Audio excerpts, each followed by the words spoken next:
Assalamualaikum warahmatullahi wabarakatuh. Baik rekan-rekan, pada video kali ini kami masih akan mencoba untuk menjawab sebuah pertanyaan yang diajukan oleh salah satu pengunjung Fathul Qorib channel ini.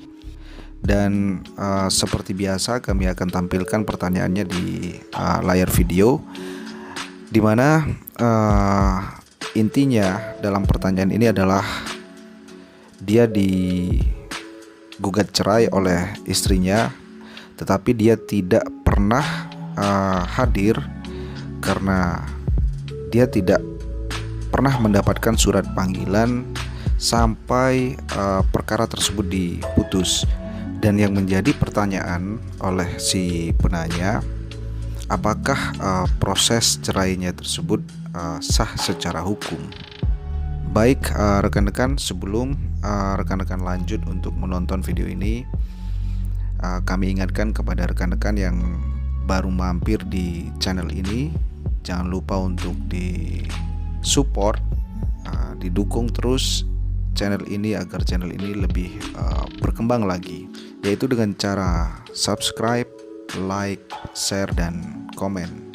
Dan juga jangan lupa untuk klik tombol loncengnya agar nantinya rekan-rekan bisa mendapatkan notifikasi video-video terbaru lainnya dari channel ini. Oke rekan-rekan, menjawab pertanyaan tadi, maka berdasarkan pasal 82 ayat 1 dan ayat 2 Undang-Undang Nomor 7 Tahun 1989 tentang Peradilan Agama, sebagaimana diubah dengan Undang-Undang Nomor 3 Tahun 2006 yang kemudian diubah kembali oleh Undang-Undang Nomor 50 Tahun 2009, maka memang pada prinsipnya suami atau istri tersebut haruslah menghadiri sendiri sidang perceraian guna memungkinkan diusahakannya perdamaian secara maksimal di antara suami dan istri tersebut.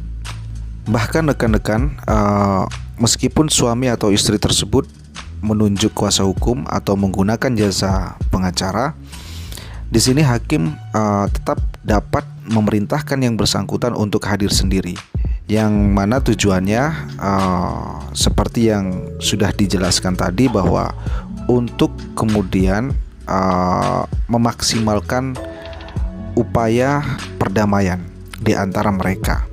Dan biasanya memang dalam suatu sidang cerai, salah satu pihak, biasanya ini pihak tergugat, seringkali tidak menghadiri sidang pemeriksaan yang dilakukan.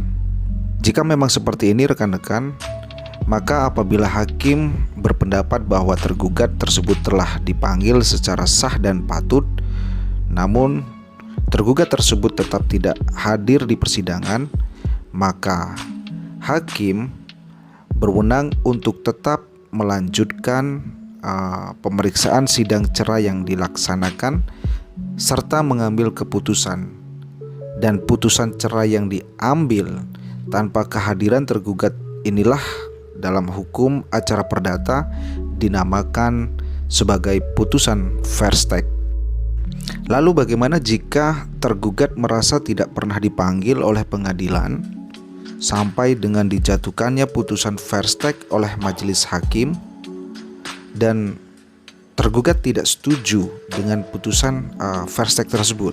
Maka di sini rekan-rekan, tergugat dapat melakukan upaya hukum, yaitu upaya hukum perlawanan atau yang disebut dengan istilah verzet.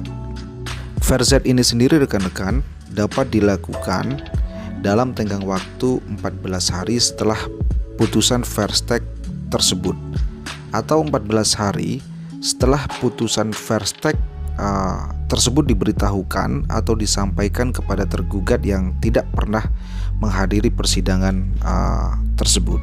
Dan verzet atau perlawanan ini rekan-rekan harus diajukan kepada pengadilan. Dalam hal ini adalah pengadilan agama yang menjatuhkan putusan verstek tersebut.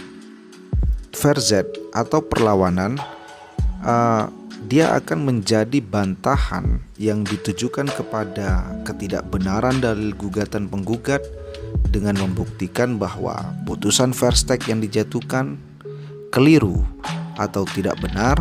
Dengan kata lain bahwa dalil-dalil penggugat tidak sesuai dengan peristiwa yang sebenarnya. Selanjutnya, rekan-rekan, majelis hakim akan mempertimbangkan apakah putusan verstek yang dijatuhkan tersebut sudah tepat atau tidak. Tentu penilaian majelis hakim ini didasarkan pada alat-alat bukti yang ada. Oleh sebab itu rekan-rekan, sangat penting kiranya sebelum mengajukan perlawanan, rekan-rekan mempersiapkan terlebih dahulu alat-alat bukti yang rekan-rekan miliki guna memperkuat dalil rekan-rekan. Nah, sekarang pertanyaannya adalah bagaimana jika tergugat tersebut tidak mengajukan upaya hukum verzet terhadap putusan cerai yang telah diambil tanpa kehadiran tergugat tersebut rekan-rekan? Maka dalam hal ini putusan tersebut dianggap sebagai putusan yang berkekuatan hukum tetap, dan dengan demikian putusan cerai yang dikeluarkan tersebut akan menjadi sah dan berlaku walaupun putusan tersebut diputus tanpa dihadiri oleh pihak tergugat. Sekian video kali ini rekan-rekan, semoga bermanfaat. Wassalamualaikum warahmatullahi wabarakatuh.